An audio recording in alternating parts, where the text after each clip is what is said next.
కుంభం వారికి కనుక చూసుకున్నట్లయితే రాశిలో రాహు యొక్క సంచారం జరుగుతుంది. మీకు సప్తమ కేతువు ధనభావంలో ఏలినాడు శని నడుస్తూ, 3లో కుజుడు, 4వ భావంలో రవి, పంచమంలో శుక్రబుధులు, గురువు మీకు 6వ భావంలోకి వస్తున్నాడు పంచమ స్థానం నుంచి. చంద్రుడు దశమ స్థానం నుంచి 4వ భావం వరకు సంచారం జరుగుతుంది ఈ యొక్క పక్షంలో. మరి ఈ గ్రహాల యొక్క స్థితి మూలంగా మీకు ఎటువంటి విషయాలు జరగనున్నాయి, ఏ దేవత ఆరాధన చేయాలి, ఎటువంటి విషయాల పట్ల మీరు జాగ్రత్తగా ఉండాలి అనేటువంటి అంశాలు చెప్తుంది నేనైనప్పటికీ చెప్పిస్తుంది సాక్షాత్ లలితా అమ్మవారిగా భావిస్తూ, ఆ లలితాంబిక అమ్మవారి యొక్క అనుగ్రహం మీకు పరిపూర్ణంగా కలగాలని మనస్ఫూర్తిగా కోరుకుంటూ, ఇక్కడ మీకు ఎప్పుడైతే రాశిలో రాహు ఉన్నాడో కొన్ని అపోహలు, కొన్ని ఊహలు పెరుగుతూ ఉంటాయి. ధనపరమైనటువంటి విషయంలో గతంలో పడుతున్నటువంటి ఇబ్బంది ఇక్కడ కొద్దిగా మీకు కలిసి రానుంది.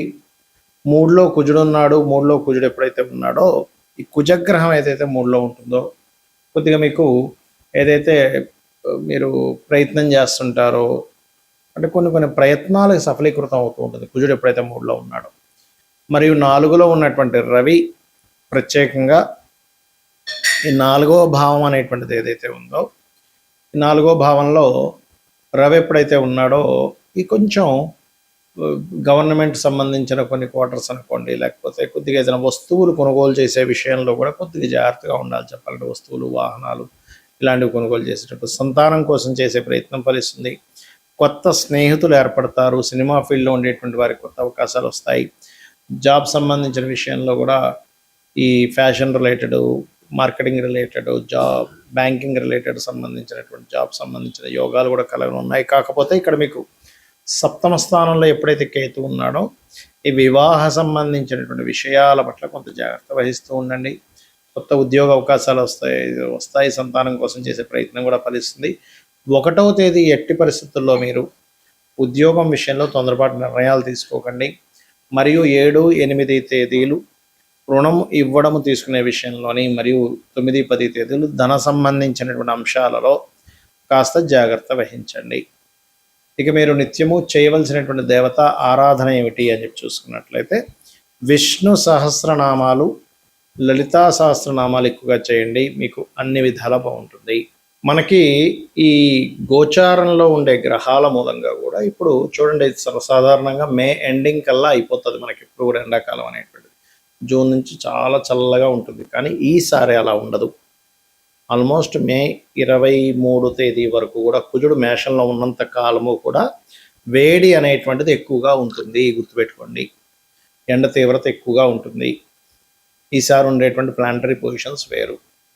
అలాగే కయ్యానికి కాలు దూతున్నట్టుగా ప్రతి దేశం కూడా ఏదో ఒక కారణం చదవడానికి లాస్ట్ ఆల్రెడీ 2-3 నెలల నుంచి చెప్తూనే వస్తున్నాం, ఈ కుజుడు మారినా కూడా ఈ ఫలితం ఉంటుంది అని. ఆ రకంగా మరియు ఎప్పుడూ చూడనంత వర్షం, ఎప్పుడూ చూడనంత వాటర్ రిలేటెడ్ ఇబ్బందులు, అంటే చూడండి ఒకేసారి పెద్ద పెద్ద ఉప్పెనలా వస్తూ ఉంటాయి, అటువంటివి రానున్నాయి. కాబట్టి నీటికి సంబంధించిన, అంటే నీటి ప్రదేశాలకు దగ్గరలో, అంటే సముద్రాల దగ్గర, నదుల దగ్గర, మరియు మనకి చూడండి ఒక్కొక్కసారి లాస్ట్ టైం కూడా మన విజయవాడలో వచ్చింది చూసారా, ఆ ప్రవాహం కాస్త వర్షం ఎక్కువ రావడం వల్ల అటువంటి వాటి దగ్గర నివాసం ఉండేటువంటి వారు కాస్త జాగ్రత్తగా ఉండండి.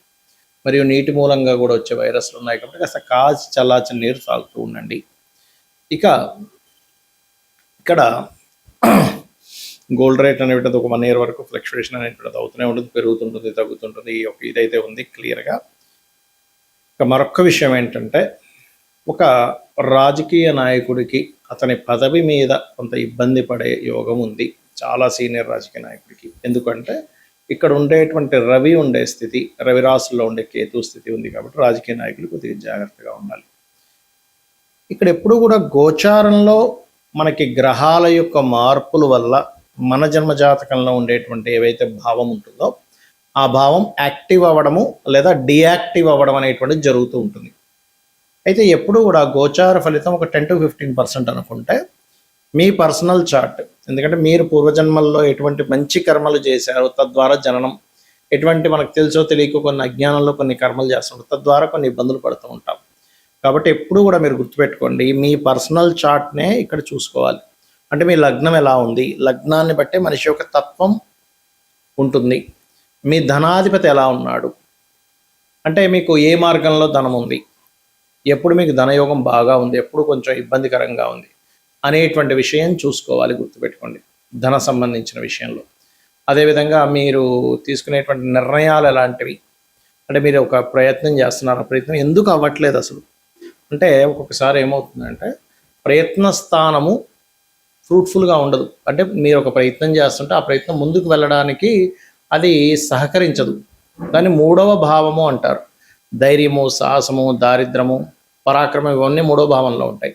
మీ మూడవ అధిపతి ఏ గ్రహానికి వచ్చింది, ఆ గ్రహానికి సంబంధించిన దీపారాధన మరియు ఆ గ్రహ అధిష్టాన దేవతని కనుక ఆరాధించినట్లయితే అప్పుడు మీరు ఏదైతే ప్రయత్నం చేస్తుంటారో ఆ ప్రయత్నం సఫలీకృతం అవుతుంది.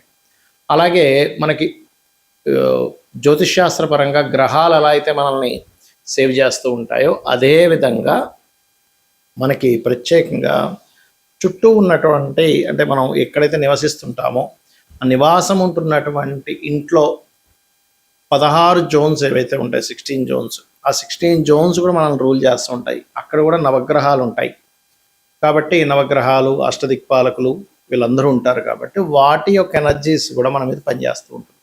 ఎందుకంటే అవి స్థిరంగా ఉండేటువంటివి.